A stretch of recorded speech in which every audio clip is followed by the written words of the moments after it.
there's one thing that I've learned in my 20 years of watching horror movies, it's that there are pretty stark differences of what cultures find scary and how they present those kinds of horrors in film. While people in America in 1997 were losing their minds over movies like Car and The Exorcist II: The Heretic, what the Eraserhead, Japan was releasing one of the biggest horror films to come out of their country, House.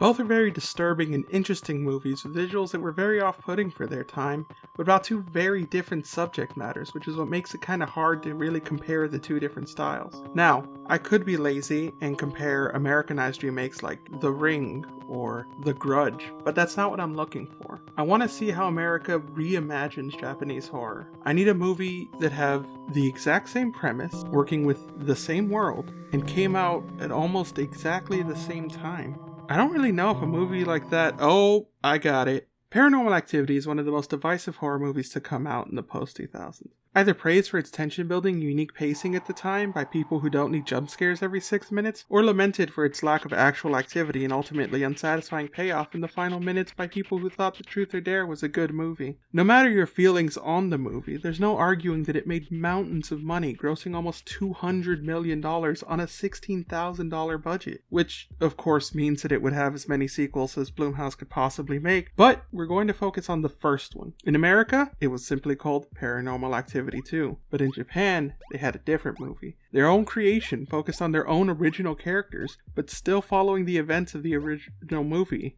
called Paranormal Activity 2, Tokyo Night. So now we have two movies that meet all these criterias, and we can use it to answer the question of who does horror better, the East or the West. The answer is India, but they didn't make their own Paranormal Activity movie, so we're kind of stuck with these two.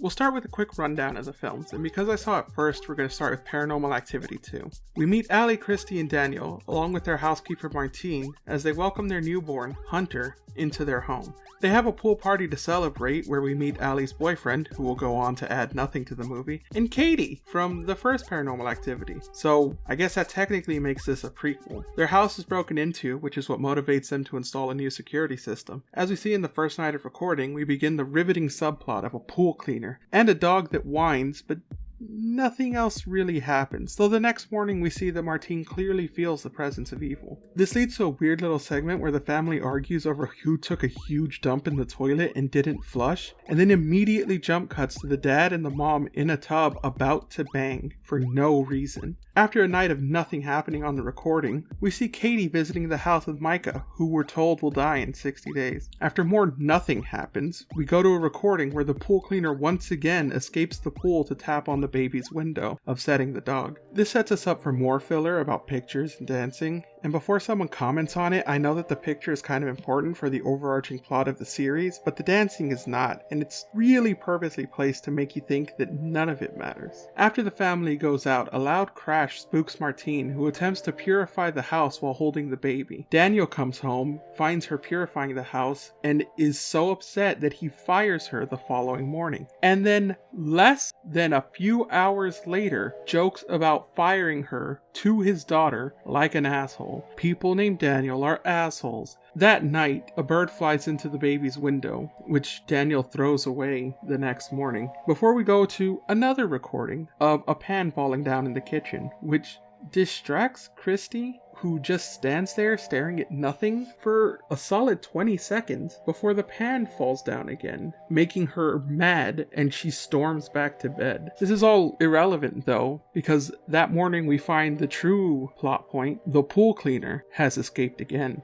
This leads us to a pool party where they talk about how Christy and Katie believed in ghosts as children, but none of that matters because Christy and Daniel finally have the blow up of the film about how threatening the haunted pool cleaner is to their family. This leads immediately to Daniel talking shit about his wife and the maid that he fired as soon as they're out of earshot.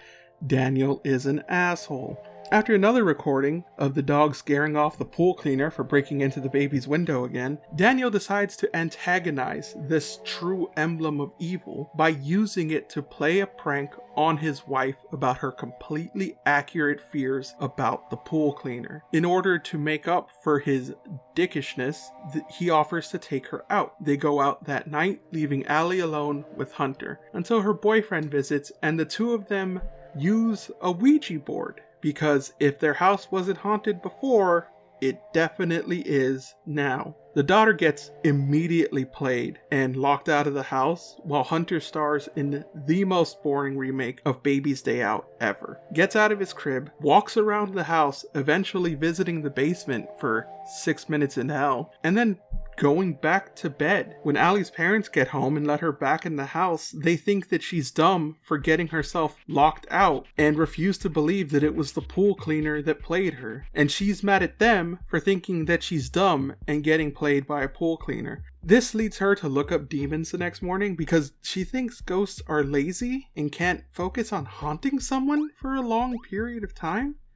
Okay, her family's right, she is dumb. And an asshole, because like her dad, she immediately believes that her family must be demon worshippers who have made a deal to give up their firstborn son. That night we learned that the Ouija board has allowed the pool cleaner to bring in backup in the form of a haunted toy train who taunts Allie with its cute toots. After the dumbest event of cabinets opening, the mom leaving, and then immediately coming back to close them before leaving again, she tells her daughter to not talk about the pool cleaner because it's only making it stronger, which prompts Allie to do as little research as possible before continuing to accuse her family of witchcraft. That night we see a recording of the pool cleaner finally enacting its vengeance by attacking Abby, forcing Daniel and Allie out of the house and leaving Christy alone for a solid hour in heaven with the basement dweller. The basement dweller apparently likes it rough though, as Allie finds scratch marks on the door and a bite on Christy's leg, which finally motivates Daniel to call back Martine to help him transfer the demon to Katie, because again, people named Daniel are assholes. After defeating the evil toys with a magic crucifix, we jump ahead in time to Katie killing Micah at the end of the first one,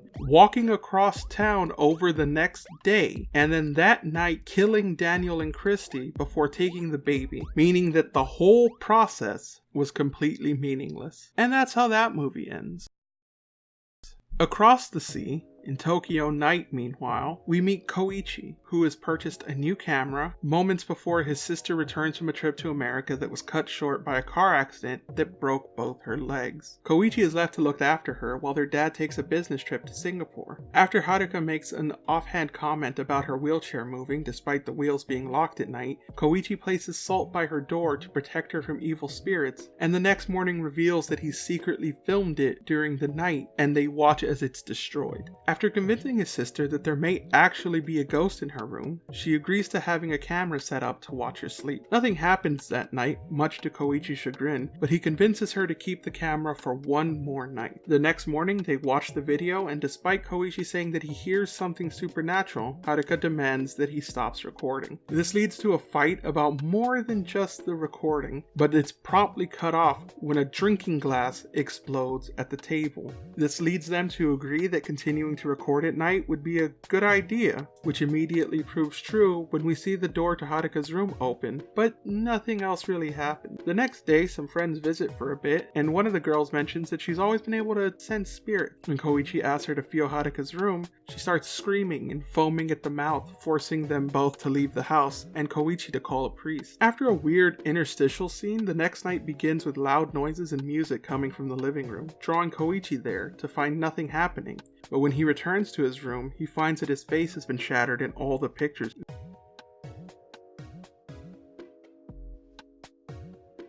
This leads him to add a camera to his own room at night. That night, however, Haruka begins screaming for 3 solid minutes, claiming that something has touched her. And while Koichi assures her that nothing is there, the door to her room slams shut as they both stand there looking at it. This leads to Koichi calling his dad to come home before the priest finally arrives and performs a pretty neat Shinto purification ritual that actually seems to work, as we jump ahead a few days to learn that all the activity has stopped in their home, and that Katie, from the first film, was the person that Haruka hit when she was in the accident that broke her legs. Their dad returns home to the good news that they've exorcised the ghost before informing them that he'll have to return to Singapore the next morning. That night, however, the recording shows that the wheelchair has been moved again and that the camera was cut off in the middle of the night.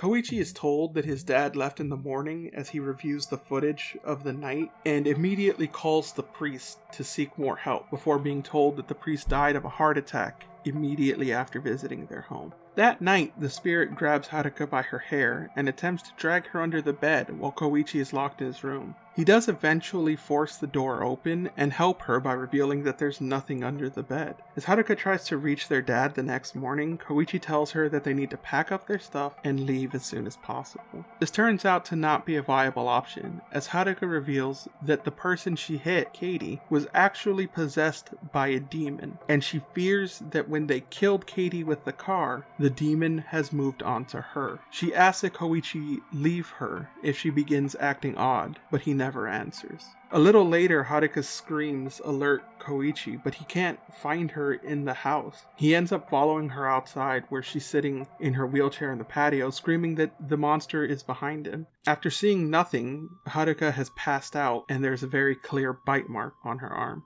Koichi researches demons and devils while Haruka sleeps, and then places a crucifix in her hand while he prepares her a meal. In the time that he's gone, the cross is removed from her hand, thrown on the floor, and knocked around before immediately bursting into flame, and the glass in the room shattering. When Koichi returns to see the scorched cross and broken glass, he breaks down into tears while Haruka sleeps on. That night, Haruka gets up on her broken legs, walks to Koichi's room, and watches him sleep for about 2 hours. She then leaves, and screaming is heard elsewhere in the house. Koichi awakens to try to find her, but instead finds his dad's dead body in the closet, presumably killed by possessed Haruka after the camera cut off last night. He's then attacked by possessed Haruka in a scene very similar to Micah's death from Paranormal Activity 1. Koichi, however, survives this attack and escapes out into the street and into a nearby taxi before Haruka walks in front of the taxi, is hit, presumably killed, and forces the taxi into an accident, which kills the driver.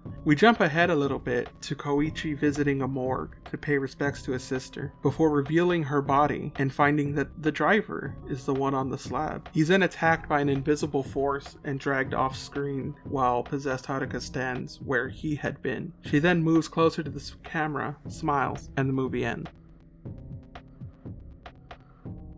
Now, that was a lot, and I appreciate if you're still here with me at this point, but let's talk about the similarities and the differences. The most obvious would be that while Paranormal Activity 2 went backwards and acts as a prequel, Tokyo Night continues forward in time, which the American series wouldn't do until Paranormal Activity 4 several years later. I don't think this negatively affects either movie, with the possible exception of making any of the American sequels unviable in Japan since they kill Katie off screen and make Haruka the new vessel in their country, but do with that what you will. I think the major flaw in the US sequel is actually the character and pacing of the story. While they both share a few nights of little to no activity, Tokyo Night does not dedicate entire subplots to a haunted pool cleaner that is dropped about halfway through the film. I joked about it, but after the dad plays a prank, the haunted pool cleaner is actually never brought up again. It's weird. The background and childhood of two characters who will then have an entire movie dedicated to that exact topic, or feature nights where things occur for no reason. It adds nothing to the story or the inevitable payoff. The biggest examples being the nights where Allie is locked out and Hunter is lifted out of his crib to walk around for no reason. It's minutes of him just walking around. He opens and visits a basement for 6 minutes, you can tell by the timestamp on the cameras, and then just goes back to bed? Like, what happened? Why did he go in there at all? If the demon could just lift the baby, why not just take it? Why not possess the baby while it's in the basement like it does with Christy later and just live in there instead? The second night that adds nothing to the film is when Allie is taunted to walking around the living room in her house by a haunted toy train. And that's it. The toy train never comes up again. There's no reason for it to happen except that the demon is actively taunting her for no reason. It's a complete waste of time.